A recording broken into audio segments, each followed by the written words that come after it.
భక్తుడైనటువంటి దావీదు, ప్రభువా, నీవు నన్నేల విడనాడితివి, నన్ను రక్షించక నా ఆర్తధ్వని వినక నీవేళ దూరముగా ఉన్నావు. అంతగా దావీదు దేవునొక్క దైవ సముఖములో ప్రభువుని అడుగుతూ ఆ కింద 3వ వచనానికి వచ్చే సమయానికి, నీవు ఇశ్రాయేలు చేయు స్తోత్రముల మీద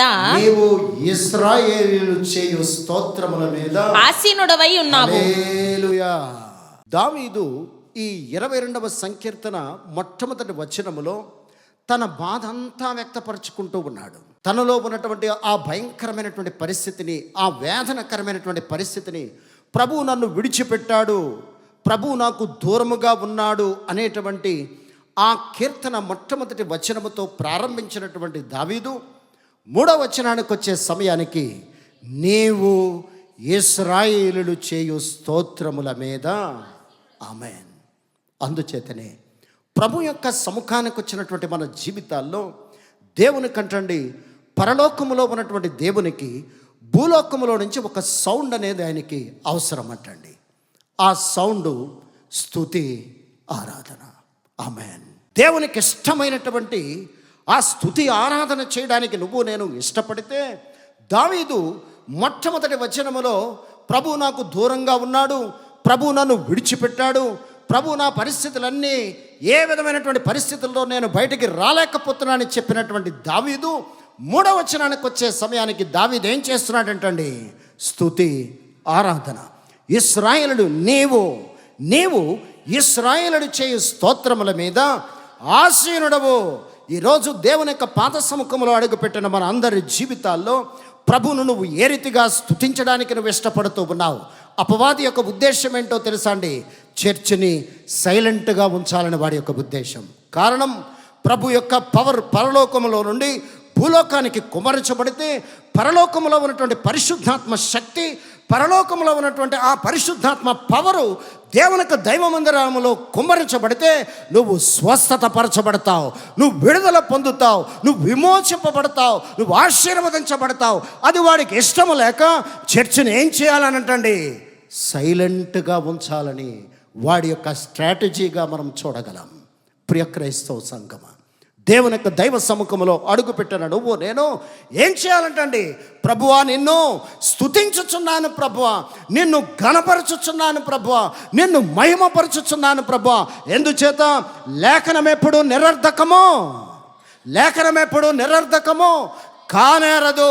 దావీదంతట దావీదుగా ఈ 22వ సంకీర్తనలో మొట్టమొదటి వచనములో, నీవు నాకు దూరంగా ఉన్నావు ప్రభువా, నీవు నన్ను విడిచిపెట్టావు ప్రభువా అన్నటువంటి దావీదే 3వ వచనానికి వచ్చే సమయానికి, నీవు ఇశ్రాయేలుడు చేయు స్తోత్రముల మీద ఆసీనుడవు.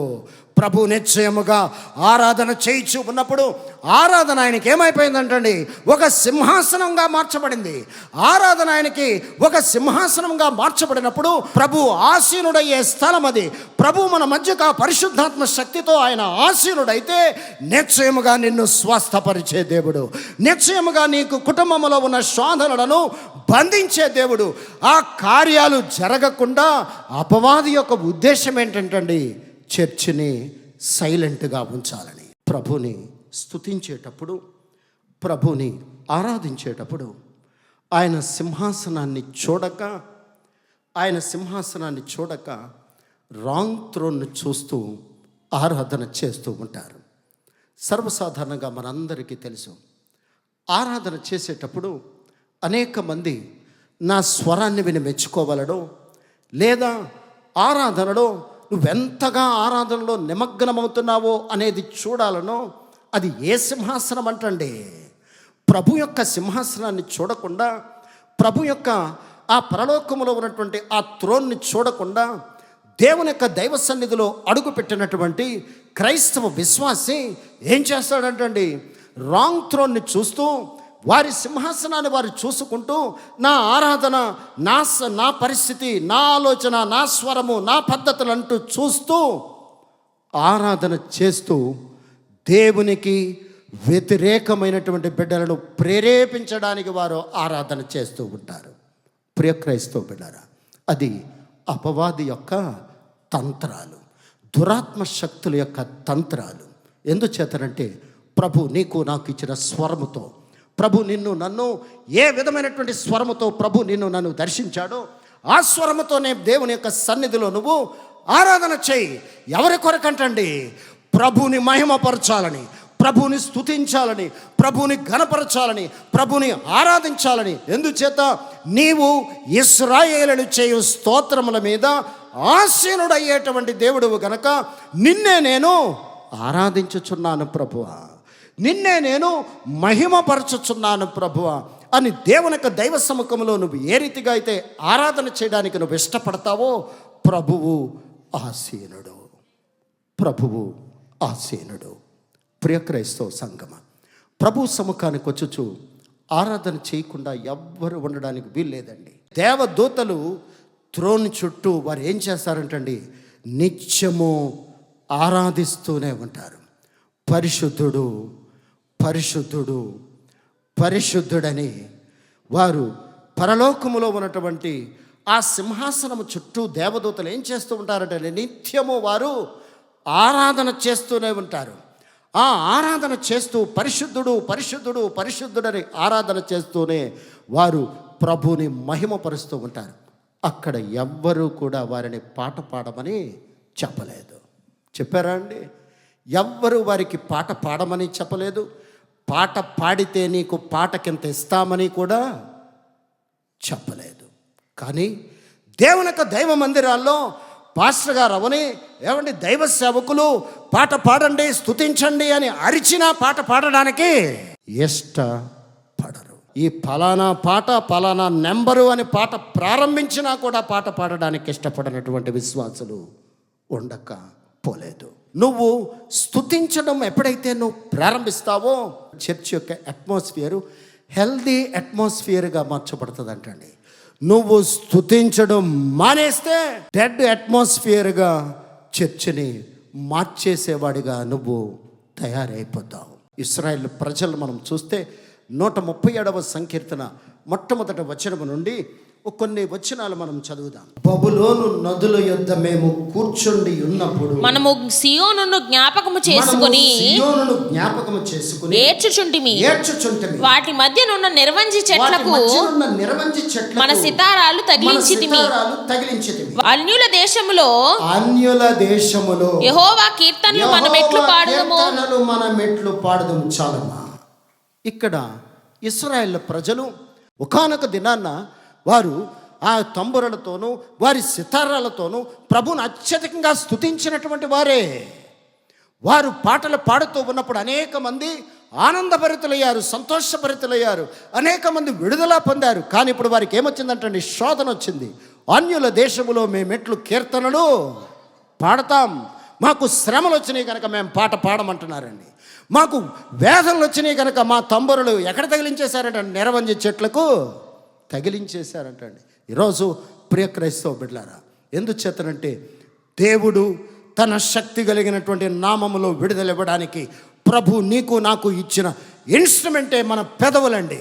మన పెదవులతో ప్రభువుని స్తుతిస్తూ ఉన్నప్పుడు, నీ పెదవులను ప్రభుని ఘనపరచడానికి నువ్వు ఇష్టపడినప్పుడు ప్రభు నిశ్చయముగా మన యొక్క ఇన్స్ట్రుమెంట్స్ ఆ పెదవులను నువ్వు అత్యధికంగా వాడి ప్రభుని ఆరాధన నువ్వు చేస్తే దేవుడు అంటున్నాడు నిశ్చయముగా నేను విడుదలతో నిన్ను దర్శించేటువంటి దేవుడిని.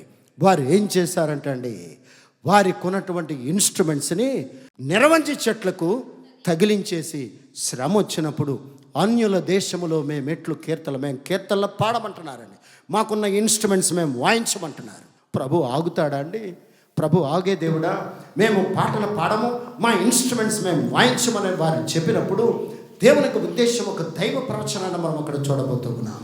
యెషయా గ్రంథం 35వ అధ్యాయం 6వ వచనాన్ని మనం చదవగలిగినట్లయితే, కుంటివాడు ఏం చేస్తున్నాడంటండి? దుప్పి వలె గంతులు వేయును, మోగవాని నాలుక పాడును. ఆమేన్. చూసారండి, నువ్వు నేను మోగోడం అయితే అసలు నీకు నాకు స్వరం ఉంది. స్వరం ఉన్న పాట పాడకుండా మోగోళ్ళ కూర్చొని ఉంటే అసలు మోగవాడిని నేనేం చేస్తానంటున్నాడండి? వాడిని స్వస్థపరిచి వాడిని పాట పాడేలాగా చేస్తానంటున్నాడు. చదువమ్మా. అరణ్యంలో నీళ్లు ఉబుకును, అరణ్యములో నీళ్లు ఉబుకును, అడవిలో కాలవలు పారును, అడవిలో కాలవలు పారును, ఎండమావులు మడుగులగును, ఎండిన భూమిలో నీటి బొగ్గలు పుట్టును. ఆమేన్. ప్రియ క్రైస్తవ సంఘమా, కుంటివాణ్ణి మోగవాణ్ణి నేను బాగు చేస్తే సృష్టిలో ఎక్కడైతే కార్యాలు ఆగిపోయినవో ఆ కార్యాలన్నిటికీ నేను జీవాన్ని పెంపొందింప చేస్తానంటున్నాడు.